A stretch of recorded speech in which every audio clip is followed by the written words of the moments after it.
Bonjour à toutes et à tous, j'espère que vous allez bien. Voici la revue de presse de ce samedi 20 septembre. On entame notre tour de la presse européenne avec la France et le Progrès qui revient sur la victoire de l'OL en ouverture de la 5e journée de Ligue 1. Une victoire étriquée mais méritée, titre le quotidien régional. Les hommes de Paulo Fonseca ont dû attendre et s'en remettre à un but de Tessman en seconde période pour l'emporter et rebondir après la désillusion de la semaine passée contre Rennes. Un petit succès pour un gros happy end, ajoute le Progrès, un Noël à l'économie pour l'équipe dans ses pages intérieures.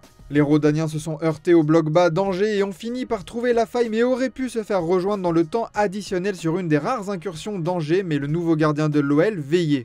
Greif, les pieds et les mains pour l'équipe, le gardien slovaque a été décisif 2 fois dans le temps additionnel, des débuts remarqués par son entraîneur par ses interventions défensives mais aussi par la qualité de son jeu au pied. Ce soir à 20h45, c'est le derby du Nord, l'affrontement entre Lens et Lille pour clôturer ce samedi de football français. Ce match fait l'objet d'un focus particulier sur 2 recrues de l'été, Florian Thauvin et Olivier Giroud. En frères du Nord pour l'équipe, les 2 champions du monde 2018 ont été impactants pour leur équipe en ce début de saison et seront des attractions de ce match, attendu par les Lensois comme le match pour briser la mauvaise série face à son rival. Incapable de gagner depuis 6 matchs, les 100 et or y croient, une suprématie nordiste en jeu, ajoute le Progrès dans ses pages intérieures. Un match particulier pour Florian Thauvin qui reste dans les têtes des supporters lillois comme celui qui leur a joué un bien mauvais tour en signant à l'OM quelques semaines après son arrivée dans le Nord et même 12 ans après les faits, ce retournement de situation n'a pas été oublié. Autre choc de Ligue 1 qui fait l'actualité dans la presse française, le classique de notre championnat entre l'OM et le PSG dimanche soir à l'Orange Vélodrome. Un affrontement entre 2 équipes européennes qui verra le PSG faire face à un problème de blessure qui inquiète de plus en plus. Avec le rythme infernal du calendrier et le contre-coup d'une saison dernière dantesque, le PSG arrive dans le sud sans de nombreux cadres. On peut penser à Dembélé, Doué ou encore Joao Neves. C'est un véritable casse-tête pour Luis Enrique selon le Parisien. L'entraîneur espagnol doit jongler notamment sur le plan offensif. L'absence de Neves sera probablement comblée par Warren Zaïre-Emery, mais en attaque c'est moins certain. Va-t-il reconduire Mayoulou en feu neuf comme contre Bergame? Gonzalo Ramos sera-t-il choisi? À voir. En tout cas, dans la presse espagnole, on se projette déjà sur l'affrontement contre le Barça le 1er octobre avec Sport qui affirme que Dembélé sera absent contre le Barça, ajoutant que le staff médical du PSG ne prendra aucun risque avec son ailier et n'essaiera pas de le faire revenir trop vite. D'ailleurs, à propos de Joao Neves, c'est une sacrée confidence qu'a partagé Guillaume O'Haraud, ancien attaquant du club parisien dans le podcast 100% PSG de France Bleu. Il explique notamment avoir discuté avec le milieu de poche portugais ce jeudi, notamment à propos de la suite à donner à sa carrière. Et si l'ancien international français ne veut pas se mouiller, il a quand même révélé que Joao Neves lui avait glissé qu'il se verrait bien faire sa carrière au PSG. Au vu des performances de l'ancien de Benfica depuis son arrivée dans la capitale, nul doute que les supporters parisiens seront d'accord avec ce plan de carrière pour celui dont le contrat court jusqu'en 2029. Pour l'OM, ce sera l'occasion de rebondir après la désillusion de Madrid, un affrontement dans le cadre d'une rivalité sportive mais aussi politique. Le temps de la guerre froide, titre l'équipe. Pour cela, les dirigeants marseillais, un temps alignés avec Nasser Al-Khelaifi, se sont émancipés dernièrement et mènent désormais une contre-offensive, notamment sur les questions des droits télé. Ce match sera aussi l'occasion de retrouver le héros de Madrid, Geronimo Rulli, qui affirme dans la Provence que les rumeurs de départ cet été étaient totalement fausses. Partir, non, c'est un mensonge, titre la Provence. Grand ami d'Adrien Rabiot, l'Espagnol aurait été touché par son éviction au point de considérer lui-même un départ, mais il n'en est rien selon l'intéressé. On passe en Angleterre où c'est un véritable match de la peur qui attend Manchester United ce samedi. Le match de la prière, titre même le Mirror Sport, une référence religieuse en rapport avec la déclaration de l'entraîneur portugais sur la sellette, affirmant que même le pape ne lui ferait pas changer sa formation. Et pourtant, c'est une des grandes critiques qui lui sont adressées cette saison, la rigidité de sa tactique et de son approche sur les matchs, mais l'ancien coach du Sporting est têtu. Un système pointé du doigt notamment dans l'utilisation du capitaine des Red Devils, Bruno Fernandes, positionné plus bas sur le terrain et dont le rendement offensif n'est pas à la hauteur pour le moment. Un véritable crash du système pour le Mirror Sport. Amorim explique son positionnement par le fait que même positionné plus haut, Fernandes revient chercher les ballons plus bas. Une manière donc de garder son positionnement naturel tout en ajoutant une présence offensive, à voir si ça va se voir justement contre Chelsea. Ce match marquera le retour d'Alejandro Garnacho contre son ancien club. Garnacho en quête de revanche, titre Sport dans la presse espagnole. L'Argentin avait été mis à la porte par Amorim et tout comme Højlund ou Rashford, il essaiera de redonner un second souffle à sa carrière.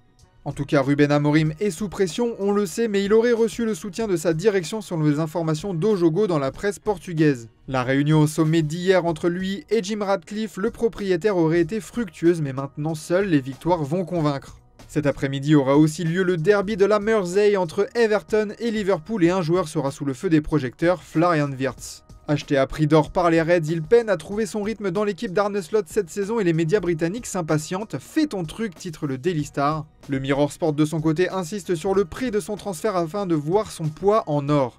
On terminera cette 5e journée de Premier League avec le choc entre Arsenal et Manchester City et le message est clair pour Guardiola, il veut retrouver une équipe qui ressemble à une machine. La claque 5-1 reçue en février dernier à l'Emirates Stadium résonne encore dans les têtes, il faut maintenant montrer qu'ils peuvent être à la hauteur des équipes victorieuses entraînées par le passé par l'Espagnol.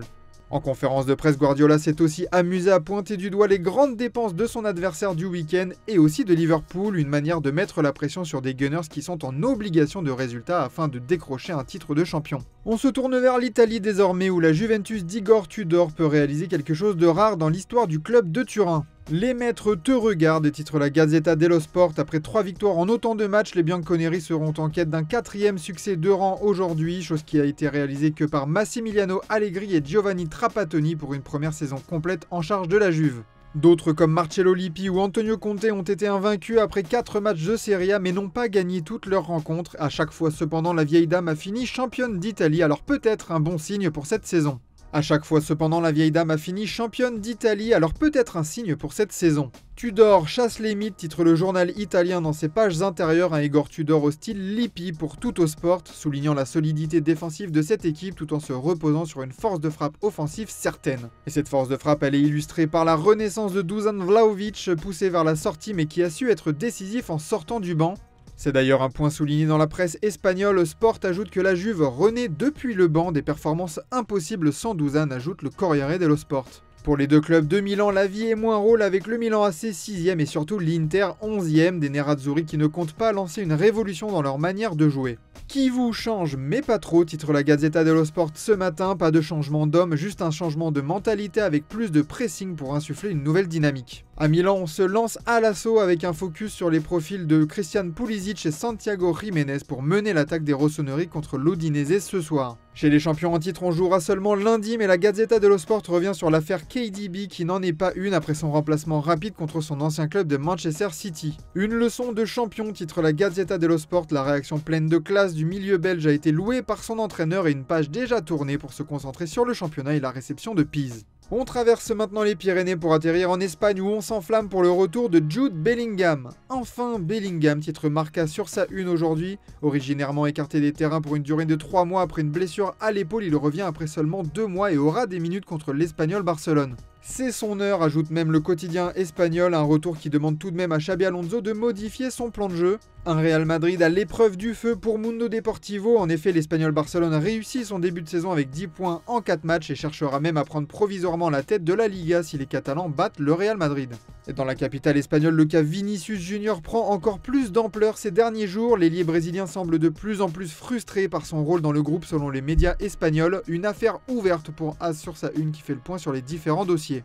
La perte du leadership de l'équipe depuis l'arrivée de Mbappé, une considération moindre malgré des efforts défensifs faits par le joueur pour servir l'équipe et une prolongation qui n'aboutit pas malgré des prétentions salariales revues à la baisse. C'est un véritable labyrinthe entre le joueur et le club pour AS, mais Xabi Alonso l'assure, il a pu parler aux joueurs et mettre les choses au clair même si jeudi n'était pas le bon moment, a-t-il dit en conférence de presse. À Barcelone, pas de problème à l'horizon, de la joie même pour Rashford comme à la maison, titre Sport sur sa une. L'ailier anglais revit depuis quelques semaines à Barcelone, loin de Manchester United, comme l'atteste son magnifique doublé contre Newcastle et ce grâce à un homme, Hansi Flick, le ressusciteur pour AS. Un rage formidable, titre Mundo Deportivo sur sa une aujourd'hui, tandis qu'un autre joueur est honoré, Pedri. Le milieu espagnol a fait preuve de tout son talent en Ligue des Champions, une très bonne forme entrevue depuis quelques mois déjà pour un joueur enfin laissé tranquille par les blessures. Pedri, un génie au quotidien, ajoute Mundo Deportivo. Dans la presse espagnole, on fait aussi le point sur l'avenir de Léo Messi. On vous parlait d'une négociation avec l'Inter Miami pour un contrat de 2 ans, mais selon Marca, c'est un contrat éternel qui est proposé. Léo Messi pourrait donc jouer là-bas jusqu'à ce qu'il arrête, qu'importe le moment, il aurait le choix. Déjà actionnaire du club de David Beckham, il pourrait avoir aussi plus d'importance dans l'organigramme. Léo poursuit son rêve américain. On termine au Portugal où les débuts de José Mourinho à Benfica font grand bruit. Manger du lion, titre Record sur sa une, le coach a dirigé ses premières séances d'entraînement et a donné un véritable coup de boost au moral selon le quotidien portugais. Le Special One s'est appliqué à parler avec les joueurs du Benfica pour leur redonner confiance en eux afin de retrouver du plaisir sur le terrain. En tout cas à Porto, on en prend du plaisir comme l'atteste la très belle victoire 3-0 d'hier soir contre Rio Ave, désossé, titre Ojogo sur sa une. Une victoire nette qui porte la marque de Gabri Veiga, le jeune milieu de terrain espagnol de 23 ans a délivré 2 passes décisives en plus de son but. Il a montré tout son arsenal pour Abola afin de continuer le parcours sans faute de son club en championnat. Au Sporting aussi, on a un homme très en forme cette saison, Francisco Trincao. Une Formule 1 qui n'a pas de frein, assure Record. Abola ajoute même qu'il n'a pas de limite. Avec 5 buts en 7 matchs joués cette saison, il réalise tout simplement son meilleur début de saison. Un petit mot allemand avec la retraite de Jérôme Boateng, reprise dans Bild ou encore dans Kicker. Il ne reste désormais que 7 champions du monde 2014 encore en activité. Bild rend hommage au défenseur complet qu'il était tant dans les duels que dans la relance. Voilà pour cette revue de presse, merci de votre fidélité et on se dit à demain pour une nouvelle revue de presse sur Foot Mercato.